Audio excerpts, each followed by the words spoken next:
O Vasco joga amanhã contra o Grêmio em São Januário. Depois das últimas derrotas, o clima com a torcida não tá nada bom. O Lucas de Sena tem mais informações pra gente. Chega agora ao vivo. Oi, Lucas, boa tarde pra você, querido.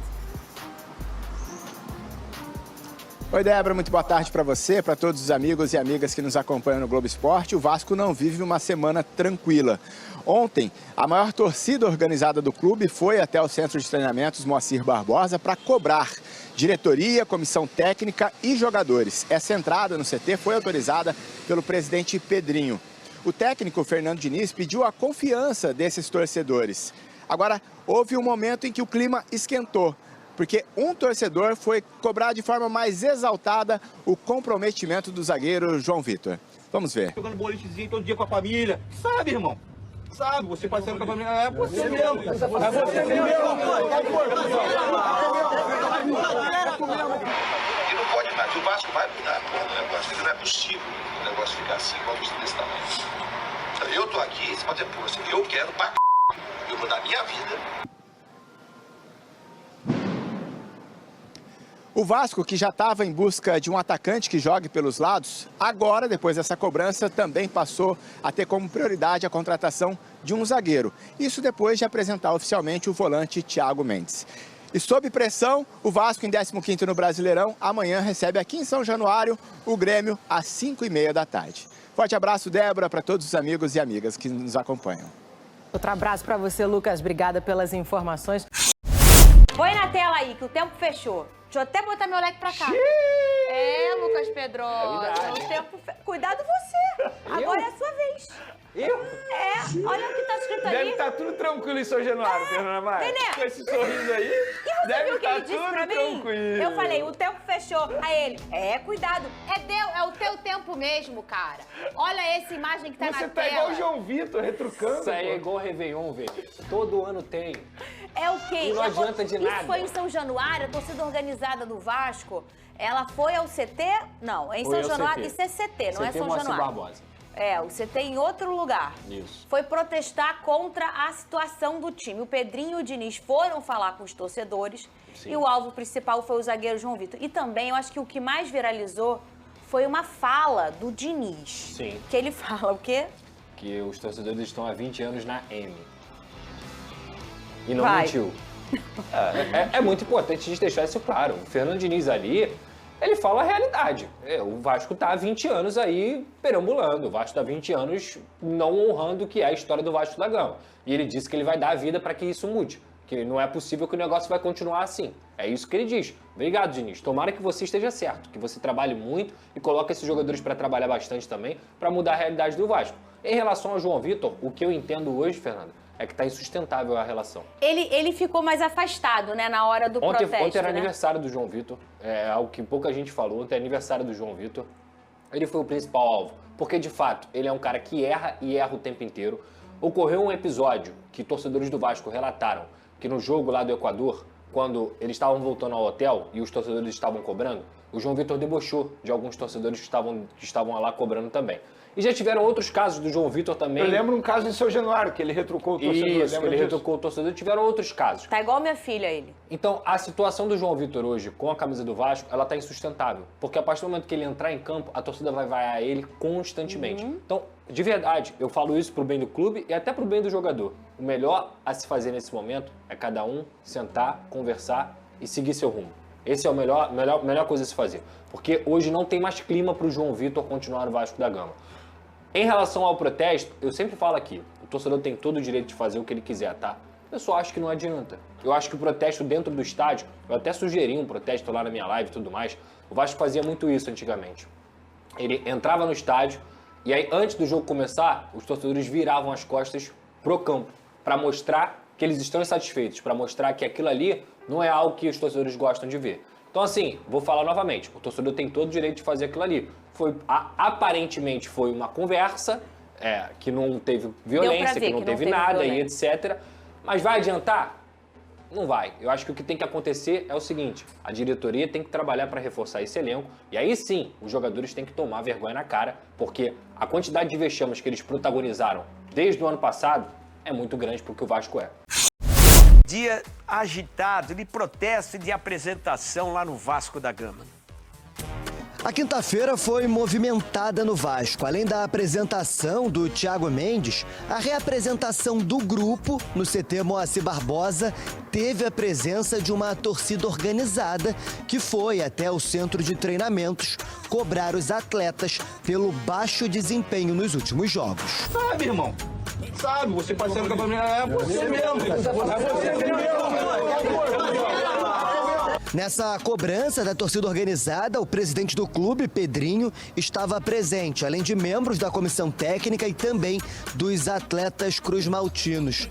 Pouco antes disso, em um centro comercial em Jacarepaguá, na zona oeste do Rio, antes da apresentação do volante Thiago Mendes, o diretor de futebol, Adilmar Lopes, conversou com os jornalistas e pediu desculpas pelo baixo desempenho da equipe no jogo contra o Botafogo, com derrota por 2-0 e principalmente na goleada sofrida contra o Independente Del Valle por 4-0 nos playoffs da Copa Sul-Americana. Bom, para começar, em nome da direção do Clube de Regatas Vasco da Gama, pedir desculpa a todos os torcedores pelos dois resultados que tivemos agora em Brasília e no Equador.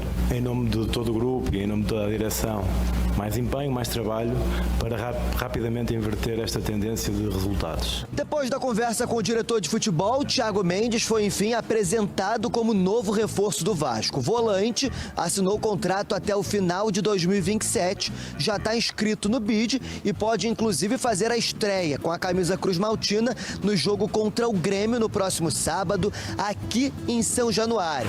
Apesar disso, Thiago Mendes diz ainda não estar 100% fisicamente. Tem que ter o aval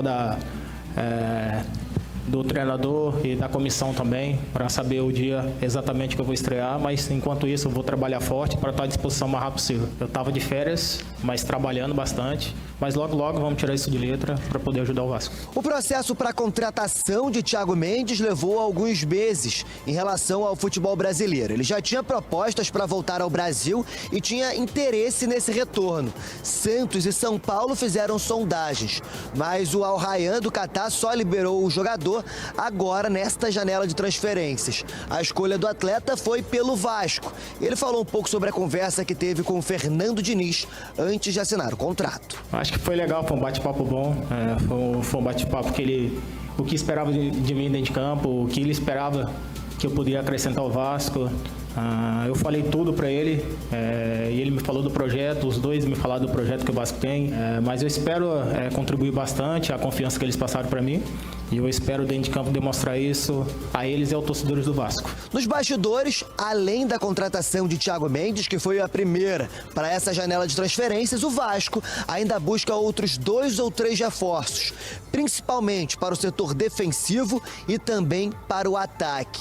Uma das preocupações da torcida é Rayyan, mas a diretoria acredita que nos próximos dias vai conseguir anunciar a renovação de contrato do atacante. Ele vem sendo especulado por muitos clubes no futebol europeu, mas deve permanecer no Vasco, pelo menos até o final da temporada. Essa é também uma das vontades de Fernando Diniz. O Vasco volta a campo no próximo sábado, aqui em São Januário, às 5h30 da tarde, pelo Campeonato Brasileiro, e tenta reencontrar o caminho das vitórias.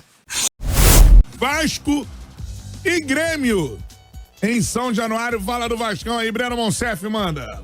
Vamos lá, a rodada ficou truncada, um monte de jogo adiado, né? Mas o Vasco ficou a 1 ponto do Z4 em 15º. Tem um jogo a menos, ok, mas o Juventude e o Fortaleza têm menos jogos e estão próximos.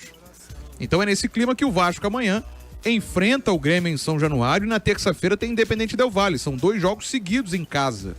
Ontem teve protesto no CT, a torcida Força Jovem estava lá na reapresentação dos jogadores, cobranças pessoais ao zagueiro João Vitor. A gente ouviu ontem parte disso no Papo de Craque, segunda edição. Então é com esse clima que amanhã o Vasco volta a jogar em casa, jogando contra o Grêmio em São Januário. E aí, inclusive, para amanhã o BEP está preparando reforço policial para a segurança do estádio, para que minimize, pelo menos, o que tem de maior problema nisso aí. É claro que a derrota na terça-feira pesa nesse cenário, então, e vem também, é claro, da derrota no Clássico para o Botafogo no último fim de semana. O Vasco, vendo a zona de rebaixamento se aproximar, vai ter 2 jogos a menos por conta desse meio de semana e do próximo, mas é no meio disso que o Vasco entra em campo. A atividade então se encerrando agora na fase da manhã. Logo mais no Papo de Craque, segunda edição, a gente espera projetar o time que entra em campo. Não deve mudar muita coisa, tem a possibilidade do retorno do Coutinho, tem ainda a questão da lesão, né, que ele teve a lesão na panturrilha no Clássico, não viajou na terça-feira, mas logo mais a gente espera trazer até o provável time que enfrenta amanhã o Grêmio. Se a gente usar como base o jogo de terça-feira, não deve mudar muita coisa não, tá? Então deve ser até a mesma escalação, até porque não teve muito tempo para avaliar isso aí. Mas para não ficar aqui fazendo projeções vazias, mais tarde a gente traz a escalação provável aqui na Transamérica. Amanhã Vascão na Gama. Agora, Gabriel Farias, é o seguinte, ó, tô abrindo aqui a tabela do Brasileirão. Tá complicando um pouquinho, né? Brasileirão. É porque, assim, a galera que tá na zona de rebaixamento hoje são times que você pode admitir cair, né? Vitória, Juventude, Fortaleza e Sport. Fortaleza pela crise que está, né? Renato Paiva é o novo técnico Renato do Fortaleza. Paiva é o técnico do Fortaleza, verdade. Tá ali, o Vitória entrou no campeonato pra brigar contra o rebaixamento, o Juventude também, o Sport também, né? Fortaleza pela crise tá lá. Agora, olha a galera que tá olha acima, que vamos galera lá. vem nessa Do 13º, do 12º pra baixo. Toda a segunda página aí. Grêmio, Santos, Internacional, Vasco e São Paulo, meu parceiro. Impressionante. Não é maneiro ficar aí por perto, não, né? Não é maneiro. E assim, hoje a gente admite que Vitória, Juventude e Sport são equipes que entraram com esse objetivo mesmo. O Fortaleza, até pela capacidade de investimento, tem uma boa possibilidade de reação. E aí, irmão, você pega um Mirassol, um Ceará da vida, equipes taxadas para luta contra o rebaixamento, que estão pontuando razoavelmente bem, fazendo boas campanhas. Então, assim, é bom evitar esse tipo de fadiga na competição. Para isso, o Vasco tem que vencer esses jogos dentro de casa. O Grêmio não desempenha um bom futebol, o Grêmio não é um time encaixado nas mãos do Mano Menezes, chega tão pressionado quanto o Vasco, talvez o Vasco um pouquinho mais pelo vexame que passou lá na altitude, mas é o jogo para vencer. Eu sei que é uma análise até óbvia, né? É o jogo para vencer. O momento também indica um Vasco extremamente tenso. Uma derrota amanhã causa sempre aquela preocupação de qual será a reação da torcida. O jogo vai transcorrer e se o Vasco não apresentar um bom desempenho, não conseguir um gol, a galera vai ficar tensa. Se o Grêmio sai na frente, meu Deus do céu, vira um Deus nos acuda. Vai ser um jogo que vai exigir demais do controle mental dessa equipe do Vasco, e aí é um dever principalmente pro Fernando Diniz.